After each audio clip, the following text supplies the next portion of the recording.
नमस्ते, मैं हूं शिवेश्वर। क्या आप जानते हैं बीमारियों का मुख्य कारण क्या है? बीमारियों का मुख्य कारण है आपके शरीर के अंदर जमी हुई गंदगियाँ। जी हाँ, यदि आपके शरीर के अंदर गंदगी होगी तो बीमारियाँ होना स्वाभाविक है। हम प्रतिदिन शरीर को बाहर से तो साफ़ करते हैं, नहाना, अच्छे कपड़े पहनना, उसके ऊपर भी नाना प्रकार के मेकअप, लेकिन शरीर को कभी अंदर से साफ़ नहीं करते। और शरीर के अंदर ड्यू टू गलत खान पान और गलत लाइफ स्टाइल के कारण हमारे शरीर के अंदर धीरे धीरे गंदगियाँ जमा होने लगती है, जिसके कारण शरीर बीमार होने लगता है। और यदि इन गंदगियों को हम शरीर से बाहर निकाल दें और शरीर के अंदर गंदगियों को जाने ना दें, अच्छा खान पान करें, लाइफ स्टाइल अच्छा रखें, तो किसी भी तरह की बीमारियां क्यों ना हो वो ठीक हो जाती है।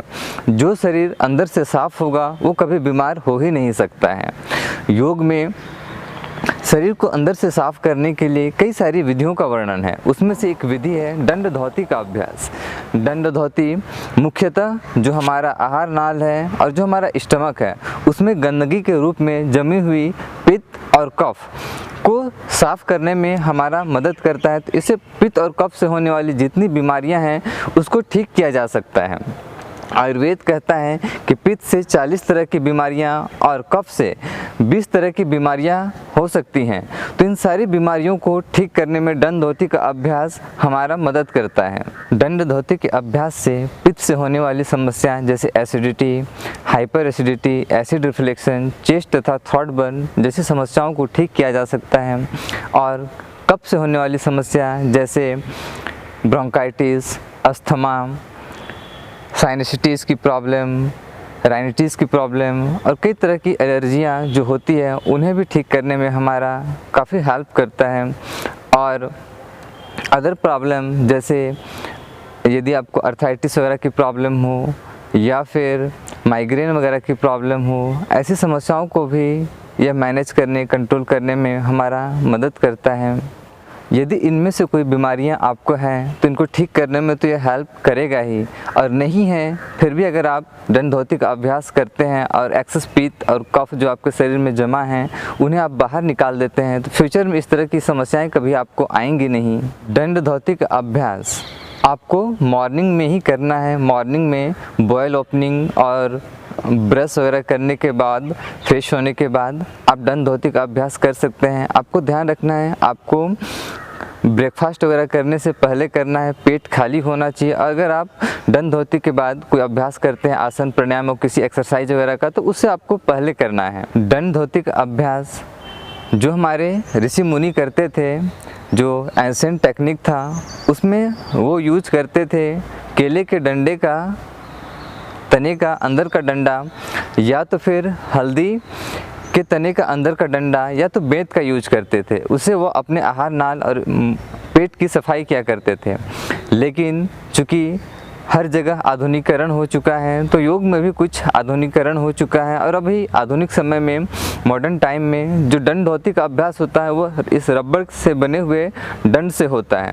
तो इस रबड़ से बने हुए दंड से दंड धौती का अभ्यास कैसे करना है यह मैं आपको बता रहा हूँ। यदि आप बिगनर हैं तो आप क्या करेंगे कि आपको सबसे पहले दंड धौती करने से पहले, अगर आपका ये दंड न्यू है तो आपको इसे बॉयल कर लेना है। गर्म पानी में बॉयल करने के बाद ही आप इसका यूज करेंगे। और आपको ये भी ध्यान रखना कि हर अभ्यास के बाद इसको अच्छे से बॉयल करके धूप में सुखा के रखेंगे। आपको यदि आप बिगनर हैं तो बिगनिंग में आप क्या करेंगे कि हल्का सा घी दंड धौती के ऊपर लगा लेंगे, जो आपका अपर वाला रीजन है इस पे। और आप घी की जगह चाहें तो आप शहद का भी यूज कर सकते हैं। दोनों में से किसी एक का यूज करेंगे, इसका ध्यान रखेंगे। अगर आप घी का यूज करेंगे तो चूँकि घी से लुब्रिकेंट अच्छा मिल जाता है तो गले के अंदर इसे डाल पाना आसान हो जाता है। और अगर आप घी यूज ना करके शहद यूज करें तो शहद का टेस्ट बहुत मीठा होता है, तो भी गले के अंदर डालना आसान हो जाता है। डायरेक्ट आप डालेंगे तो बॉडी क्या है कि चूँकि इनिशियली यूज टू नहीं होता तो थोड़ा सा रिफ्लेक्स एक्शन होता है, जिसके कारण ईजिली अंदर नहीं जाता है। लेकिन अगर आप इन दोनों में से किसी एक चीज़ का यूज कर लेते हैं तो चूँकि लुब्रिकेंट के कारण या मिठास के कारण गले के अंदर डाल पाना ईजी हो जाता है और आप इजीली कर पाएंगे। आप बिगनर हैं तो आपको क्या करना है, थोड़ा सा आपको घी लेना है और अपर पार्ट में यहाँ पे देखेंगे दंड धोती में 2 छेद होते हैं। ये होता है फ्रंट जिसमें 2 छेद हैं, जिसमें एक स्मूथ छेद बना हुआ है और एक नीचे भी छेद बना हुआ है, और एक बड़ा वाला हॉल होता है जो जिससे पानी डिस्चार्ज होता है। तो आपको अपर साइड जिसको आप माउथ से डालेंगे, ये वाला साइड आप देख सकते हैं, इस साइड से आपको यूज करना है और इसी साइड में आपको घी भी लगाना है जिधर से आपको इसके माउथ में डालना है। थोड़ा सा घी लेने के बाद इसको बस अपर पार्ट में आपको ऐसे लगा लेना है। और आप अगर शहद यूज कर रहे हैं तो शहद भी ऐसे ही थोड़ा सा आप लेंगे और आप इसे लगा लेंगे। घी लगाने के बाद आपको सबसे पहले बिना पानी पिए करना है दंड धोती का अभ्यास। बिगनर्स अगर आप हैं तो प्रैक्टिस करेंगे पहले मुंह में डालने का। जब मुंह में डालने का आपका प्रैक्टिस हो जाए देन फिर आप एक्चुअल प्रैक्टिस में आएंगे। तो आपको घी या शहद लगाने के बाद क्या करना है कि प्रैक्टिस करना है मुंह में डालने का। तो आपको करना क्या है कि देखिए जो आपका टिप पॉइंट है इसको डायरेक्ट आप गले के पास लेने का प्रयास करेंगे। गले में आप देखेंगे जो हमारा फुट पाइप है वहाँ पे एक मसल्स होता है जो फुट पाइप को क्लोज करके रखता है, डायरेक्ट वहाँ पे ले जाएं और इसे निगलने का प्रयास करें। आप थोड़ा सा अगर आप चाहें तो थोड़ा लिटिल बिट ईयर को सक करने या फिर निगलने जैसा, या तो आप थोड़ा सलाइवा लें और उसको निगलने के जैसा, जैसे आप कोई खाना वगैरह को निगलते हैं तो आप निगलने का प्रयास करते हैं वैसे करें, या हल्का सा एयर लेने का प्रयास करें तो आपका वो जो मसल्स है वो ओपन हो जाएगा। और फिर जैसे ही ओपन हो तो आपको धीरे धीरे इसे डालने का प्रयास करना है। ध्यान रखेंगे ज़बरदस्ती और फोर्स के साथ नहीं डालेंगे। यदि बॉडी रिफ्लेक्स करने लगे, बाहर निकालने लगे, या हल्का सा खराश टाइप का, छींक टाइप का आने लगे या खांसी सा फील होने लगे तो आप बाहर निकाल लेंगे। फिर से प्रयास करेंगे। जैसे जैसे आप प्रयास करते जाएंगे धीरे धीरे आपका मसल्स और बॉडी और माइंड यूज टू होने लगेगा और ईजिली अंदर जाने लगेगा। एक दिन में हो सकता है ना जाए, एक दिन में ना जाए तो कोई बात नहीं, 1-2 बार प्रयास करने के बाद आप बंद कर देंगे। फिर दूसरे दिन या कुछ दिनों के बाद फिर से आप प्रयास कीजिए। ऐसे आप कुछ दिनों तक प्रयास करेंगे तो इजीली चला जाएगा। और जैसे ही एक बार आपका बॉडी माइंड यूज टू हो गया देन करने में आपको किसी प्रकार का डिफ़िकल्टीज नहीं फील होगा, आप इजीली कर सकते हैं। तो आपको करना कैसे है आप देखेंगे।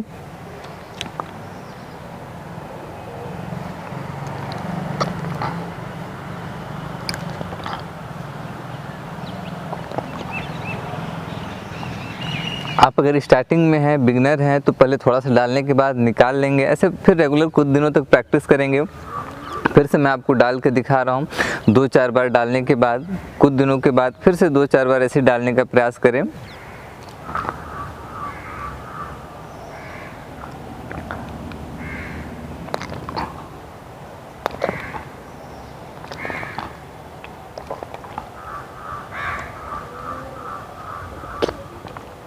इस बार मैं पूरा अंदर डाल के आपको दिखा रहा हूँ।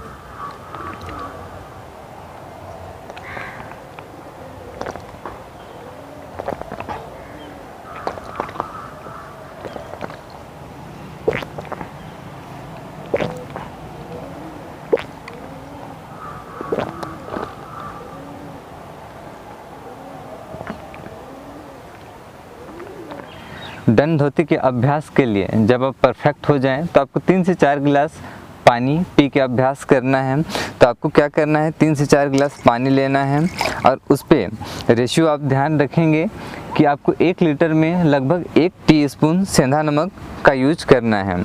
1 टीस्पून सेंधा नमक यूज करेंगे और नमक और वाटर को अच्छे से आप घोल लेंगे। पानी पीने के लिए उकड़ू बैठ जाएंगे। योग में इसे कगासन भी कहा जाता है और जितना हो सके अपने क्षमता के अनुसार जल्दी जल्दी पानी पीने का प्रयास करना है।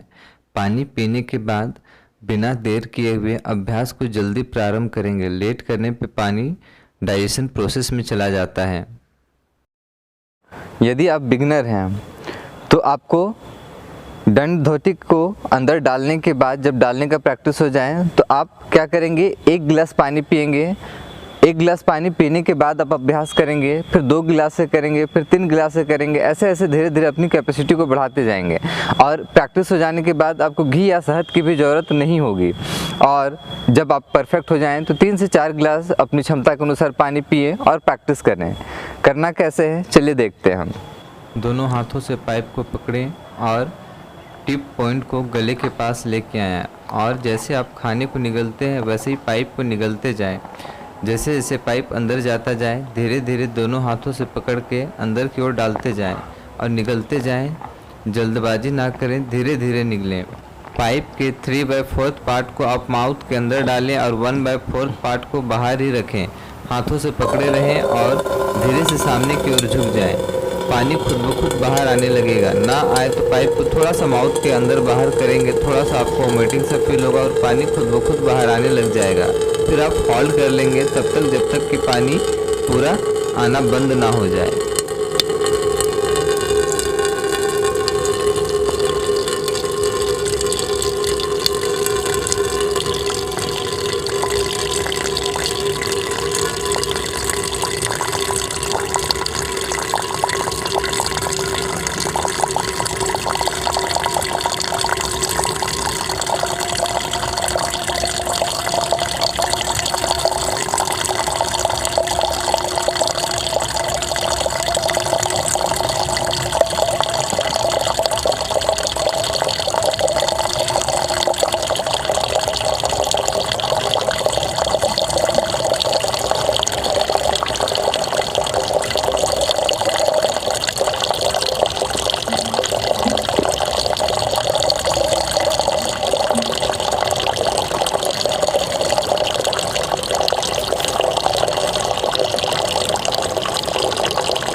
जब पानी आना बंद हो जाए तो पाइप को माउथ के थोड़ा अंदर और बाहर करने का प्रयास करें। जैसे ही आप अंदर बाहर करेंगे तो देखेंगे आप फिर से पानी बाहर आने लगेगा। ऐसा तब तक करते रहें जब तक कि पूरा पानी आना बंद ना हो जाए। और यदि पूरा पानी बाहर ना निकल पाए तो घबराएं ना, वो यूरिन के थ्रू बाहर निकल जाएगा। जब पूरा पानी बाहर आना बंद हो जाए तो धीरे धीरे आप सीधे खड़े हो जाएं और आप पाइप को बाहर निकाल लें। निकालते समय भी पाइप को थोड़ा सा अंदर बाहर करते निकालें ताकि फूड पाइप में जमे हुए कफ को वो रब कर सके और पूरा कफ बाहर आ जाए। दंड धौती के अभ्यास के बाद कोशिश करें कि कुंजल का अभ्यास कर लें। दंड धौती के अभ्यास के बाद कुंजल का अभ्यास कर लेना ज़्यादा बढ़िया रहता है। कुंजल के अभ्यास कर लेने से जो फूड पाइप में कफ रब हुआ और जो पित्त पेट में है वो अच्छे तरीके से धुल के बाहर आ जाता है। आप देख सकते हैं पानी के साथ कितनी सारी गंदगियाँ बाहर निकली हैं। ऐसे तो मैं रेगुलर प्रैक्टिशनर हूँ, इस कारण से यह बहुत ज़्यादा गंदगी अब मेरे शरीर से नहीं निकलता है। लेकिन अगर आप फर्स्ट टाइम करेंगे तो आप देखेंगे बहुत सारा पित्त और कफ पानी के साथ बाहर आने लगता है। दंड धौती के अभ्यास के बाद आप खाने में विशेष ध्यान रखेंगे। आधे घंटे बाद ही दंड धौती के अभ्यास के बाद ही कुछ खाएं पिएं और ऐसा भोजन लें जो इजी टू डाइजेस्ट हो, जैसे खिचड़ी, दलिया या फ्रूट्स वगैरह। आप मीठे फ्रूट्स वगैरह भी ले सकते हैं। साइट्रस फ्रूट्स वगैरह को, जो खट्टे फल हैं उसको अवॉइड करें, लेकिन मीठे फल ले सकते हैं। और या तो आप कोई भी इजी टू डाइजेस्ट चीज़ ले सकते हैं। और एक विशेष बात का ध्यान रखेंगे कि शरीर से गंदगी को बाहर निकालना जितना इम्पोर्टेंट है उतना ही इम्पोर्टेंट है कि शरीर के अंदर गंदगियाँ जाए ना। और खाने में आपको विशेष ध्यान देने की ज़रूरत है, क्योंकि आप ऐसा भोजन को लेंगे जो ज़्यादा गरिष्ठ हो, जिसमें ज़्यादा तेल मसाला हो, या तो फिर ऐसे हो जो हैवी टू डाइजेस्ट हो, तो वो आपके अंदर फिर पित्त कफ वगैरह को बढ़ाने लगेंगे। तो इस कारण से आपको यह ध्यान रखना है कि वैसे ही खाना खाएं जो इजी टू डाइजेस्ट हो और सात्विक हो, और जिससे पित्त कफ वगैरह ना बने। तभी आप इस अभ्यास का ज़्यादा फ़ायदा ले पाएंगे और अपने डिजीज़ को आप रिवर्स कर पाएंगे। वैसे तो दंड धौती का अभ्यास सेफ़ है, लेकिन भी आपको कुछ विशेष सावधानियों का ध्यान रखना है। यदि आप इस विधि को अच्छे से समझ पा रहे हैं वीडियो देख के तो खुद से भी कर सकते हैं। नहीं समझ पा रहे हैं तो प्रयास करें कि आप किसी अच्छे योग शिक्षक से मिलें, उनके गाइडेंस में आप करें। और यदि आप किसी गंभीर समस्या से सफ़र कर रहे हैं, जैसे हर्निया का प्रॉब्लम हो, अल्सर का प्रॉब्लम हो, हार्ट का प्रॉब्लम हो, हाई ब्लड प्रेशर हो, ऐसी समस्याओं में आप अवॉइड करेंगे। और अगर हाई ब्लड प्रेशर हो लेकिन कंट्रोल हो तो आप पानी में बिना नमक डाले हुए कर सकते हैं। और यदि आपको मल्टीपल डिजीज़ है तो इस कंडीशंस पे आप क्या करें कि किसी योग शिक्षक के निर्देशन में ही, उनके गाइडेंस में ही करें तो ज़्यादा बेटर रहेगा। यदि यह वीडियो आपको अच्छी लगी हो तो इसे लाइक कर दें और अपने प्रियजनों से इसे शेयर भी कर दें ताकि इस अभ्यास को वो भी सीख सकें और इससे उनको भी बेनिफिट मिल सके। यदि आपको कोई इस अभ्यास के विषय में डाउट हो, कुछ क्वेश्चंस आप पूछना चाहें तो कमेंट कर सकते हैं, हम उसका जल्द से जल्द रिप्लाई देने का प्रयास करेंगे। और यदि आप इस चैनल में नए हैं, पहली बार इस वीडियो को आप देख रहे हैं तो आप चैनल को सब्सक्राइब भी कर दें। और इस अभ्यास को आप यदि हमारे द्वारा सीखना चाहते हैं ऑनलाइन या ऑफलाइन तो नीचे डिस्क्रिप्शन बॉक्स पे कॉन्टैक्ट डिटेल है, आप हमसे भी संपर्क कर सकते हैं। तो इस वीडियो को देखने के लिए आपका बहुत बहुत धन्यवाद।